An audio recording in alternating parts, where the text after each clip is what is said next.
Assalamualaikum warahmatullahi wabarakatuh. Perkenalkan, nama saya Santi. Saya adalah salah satu mahasiswa dari Universitas Terbuka dengan NIM 86023221. Di sini saya akan menjawab pertanyaan dari tugas 3 mata kuliah pendidikan anak di SD. Untuk soal yang pertama yaitu ceritakan kasus singkat yang menunjukkan anak menuntut hak tetapi mengabaikan kewajiban. Kedua, jelaskan kewajiban anak yang seharusnya dilakukan Riko berdasarkan teori yang dipelajari. Dan yang ketiga, bagaimana cara guru membimbing anak agar memahami kewajibannya tanpa merasa tertekan. Nah, untuk jawabannya yang pertama yaitu di kelas 4 SD, seorang siswa bernama Riko sering menuntut haknya untuk mendapatkan perhatian guru dan meminta guru segera membantunya setiap kali. Ia sulit memahami pelajaran, namun Riko jarang mengerjakan PR, sering terlambat masuk kelas, dan tidak mematuhi aturan saat belajar. Ia merasa sebagai anak ia berhak mendapatkan pelayanan terbaik, tetapi ia tidak menjalankan kewajibannya sebagai murid. Dan untuk jawaban yang kedua adalah, menurut teori pendidikan dan konvensi hak anak, di balik setiap hak terdapat kewajiban, dan kewajiban anak yang seharusnya dilakukan oleh Riko adalah yaitu mengikuti proses pembelajaran dengan disiplin seperti datang tepat waktu dan memperhatikan guru, dan menghormati guru serta teman, termasuk tidak mengganggu proses belajar, serta juga mengerjakan tugas dan PR sebagai bentuk tanggung jawab belajar. Bisa juga mematuhi tata tertib sekolah dengan menjalankan kewajiban tersebut. Barulah haknya sebagai siswa dapat terpenuhi secara seimbang. Dan yang terakhir, jawaban untuk nomor 3 yaitu sebagai guru dapat melakukan hal-hal seperti 1. Pendekatan dialogis, mengajak anak bicara dari hati ke hati tentang pentingnya kewajiban. Dan yang kedua, memberi contoh konkret, misalnya menunjukkan bahwa semua hak anak berjalan seimbang jika kewajibannya dilakukan. Ketiga, memberikan penguatan positif seperti pujian anak, disiplin atau mengerjakan tugas. Yang keempat, menciptakan suasana belajar yang nyaman sehingga anak tidak merasa dimarahi tetapi dipandu dengan empati. Kelima, bekerja sama dengan orang tua agar pembiasaan kewajiban dilakukan dengan baik di sekolah maupun di rumah. Soal 2 tentang konvensi anak. Mahasiswa dapat menjelaskan konvensi hak anak. Konvensi hak anak (KHA) mengkategorikan hak anak menjadi 3 kategori utama, biasanya dikenal dengan 3P, yaitu provision, protection, participation, atau kategori lain sesuai modul. Soal pertama, ambil 3 contoh foto atau video pendek dari kegiatan sehari-hari di lingkungan sekitar atau berita terkini. 1. Tunjukkan contoh kegiatan yang mewakili kategori penyediaan provision. Kedua, tunjukkan contoh kasus yang membutuhkan perlindungan protection. Dan yang ketiga, tunjukkan contoh kegiatan yang memfasilitasi partisipasi atau participation anak. Dan jelaskan masing-masing visual tersebut dengan mengaitkan pada 3 dasar pengkategorian konvensi hak anak.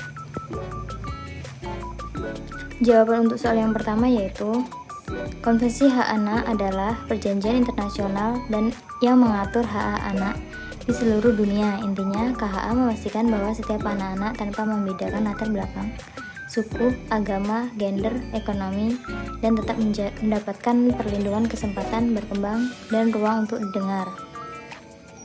Dalam konteks kehidupan sehari-hari di sekolah dan keluarga, KHA bukan hanya aturan hukum tetapi juga panduan guru, orang tua, dan masyarakat dalam memperlakukan anak secara manusiawi dan menghargai martabat mereka. KHA mengelompokkan hak anak menjadi 3 kategori 3P, yaitu provision, penyediaan, protection, perlindungan, participation, partisipasi. Dan untuk jawaban yang kedua beserta contohnya, yang pertama tentang provision, penyediaan, yaitu provision adalah hak anak untuk dipenuhi kebutuhan dasarnya agar mereka dapat tumbuh dan berkembang dengan baik. Contoh konkretnya seperti gambar di atas, yaitu anak-anak sedang belajar di perpustakaan sekolah dan fasilitas buku lengkap. Penjelasannya, provision berarti pemenuhan kebutuhan dasar anak, fasilitas perpustakaan, memberikan akses anak terhadap sumber belajar yang membantu pertumbuhan pengetahuannya. Yang kedua, tentang protection atau perlindungan, yaitu protection adalah hak anak untuk dilindungi dari segala bentuk kekerasan, diskriminasi, eksploitasi, dan bahaya lainnya. Contoh Kontekstualnya yaitu seperti guru menuntun siswa untuk menyeberang jalan melalui zebra cross sepulang sekolah. Penjelasannya di sini, protection adalah upaya melindungi anak dari bahaya. Guru yang membantu siswa menyeberang berarti memberikan perlindungan agar siswa aman dari risiko kecelakaan. Dan untuk yang ketiga, tentang participation atau partisipasi, yaitu participation berarti anak punya hak untuk menyampaikan pendapatnya dan didengarkan dalam hal-hal yang menyangkut diri mereka. Contoh dalam kegiatan sehari-hari yaitu seperti siswa berdiskusi kelompok dan menyampaikan pendapat di depan kelas. Penjelasannya, participation berarti memberi ruang kepada anak untuk berpendapat, memilih atau mengambil bagian dalam kegiatan. Dengan berdiskusi, anak dilatih untuk menyampaikan ide dan membuat keputusan bersama. Untuk kesimpulan tentang konvensi hak anak adalah konvensi hak anak yang memastikan bahwa semua anak dipenuhi kebutuhannya seperti partition, dilindungi dari bahaya, protection, dan diberi ruang untuk berpendapat, participation. Dengan memahami 3P ini, guru, orang tua, dan masyarakat bisa menciptakan lingkungan yang benar-benar ramah anak dan mendukung perkembangan mereka secara optimal. Lanjut ke soal nomor 3, lakukan analisis sederhana terhadap sekolah tempat Anda mengajar atau sekolah terdekat. 1. Buatlah diagram atau peta konsep sederhana yang memetakan siapa saja pihak yang saat ini sudah berperan aktif dan siapa yang belum maksimal perannya di sekolah tersebut berdasarkan teori Mays.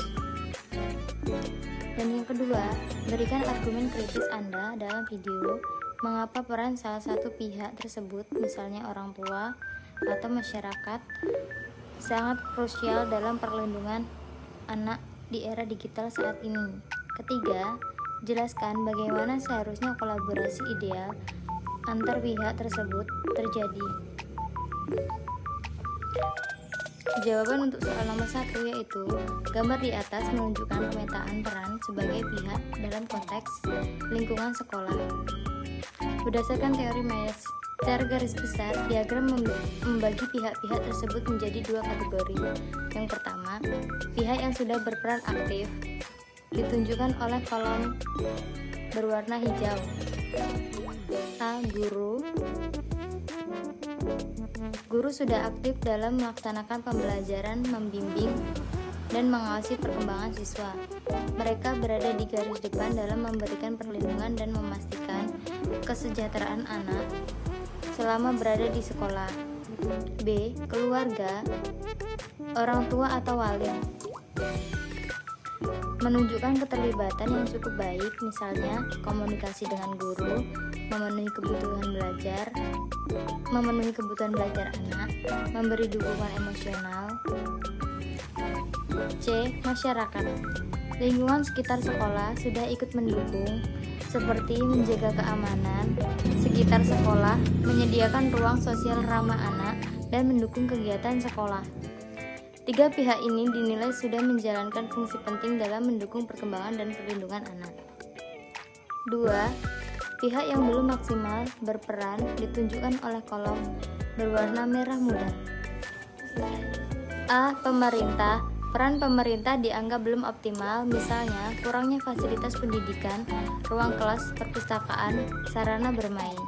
Program perlindungan anak belum merata, minimnya edukasi digital safety. B. Sekolah atau manajemen dan struktural. Yang dimaksud bukan guru, tetapi manajemen sekolah seperti kepala sekolah, komite sekolah, kebijakan internal. Masih ada kekurangan dalam sistem kebijakan perlindungan anak, monitoring penggunaan gawai atau untuk siswa, pemanfaatan teknologi untuk pembelajaran aman, kolaborasi formal dengan masyarakat dan orang tua. Kesimpulannya yaitu, 2 pihak ini dinilai belum menjalankan peran secara maksimal dalam mendukung perlindungan dan perkembangan anak. Diagram ini menunjukkan bahwa keberhasilan pendidikan dan perlindungan anak belum berjalan sepenuhnya seimbang. Sebagian pihak sudah aktif, namun ada pihak lain yang perlu ditingkatkan sinerginya agar anak memperoleh lingkungan belajar yang aman, sehat dan mendukung perkembangan optimalnya. Diagram ini juga merefleksikan bahwa meski guru, keluarga, dan masyarakat bekerja cukup baik, keberhasilan akan lebih kuat jika sekolah secara struktural dan pemerintah memperkuat dukungan sistemik dan kebijakan. 2. Argumen kritis mengapa peran orang tua sangat krusial di era digital.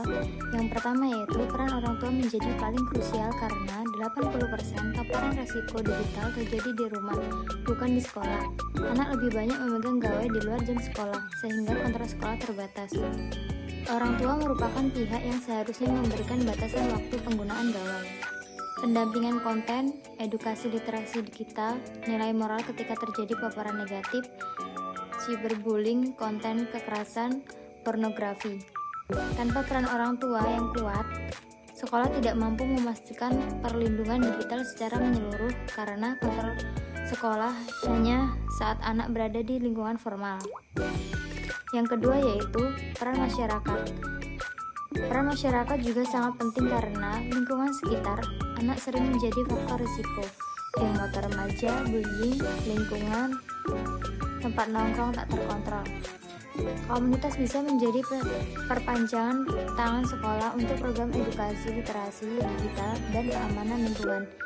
Jika masyarakat pasif, maka anak tidak memiliki jaring pengaman sosial ketika berada di luar rumah. Intinya, tanpa sinergi orang tua atau masyarakat, sekolah hanya menjadi pulau kecil yang berjuang sendiri. Dan untuk yang ketiga, bagaimana seharusnya kolaborasi ideal antar pihak menurut Mers? Di sekolah, dalam menyediakan regulasi penggunaan gawai, program literasi digital, konseling anak, menyampaikan laporan, perkembangan dan risiko kepada orang tua secara rutin. Mengadakan pelatihan orang tua tentang parenting digital.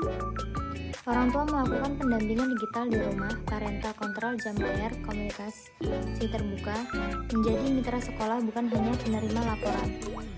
Terlibat aktif dalam komite sekolah, masyarakat RT atau RW, Karang Taruna, dan tokoh lokal membuat zona anak aman, safe playground, patroli lingkungan, dan melakukan edukasi bersama posyandu remaja, penyeluruhan anti-bullying, serta mendukung kegiatan sekolah yang berbasis komunitas. Pemerintah menyediakan payung hukum, anggaran, pelatihan, dan standar perlindungan anak digital, menjadi mediator jika ada kasus kekerasan atau risiko digital, memastikan sekolah dan masyarakat punya fasilitas edukatif. Sekian video dari saya. Jika ada salah kata dalam menjawab, saya mohon maaf. Saya akhiri. Wassalamualaikum warahmatullahi wabarakatuh.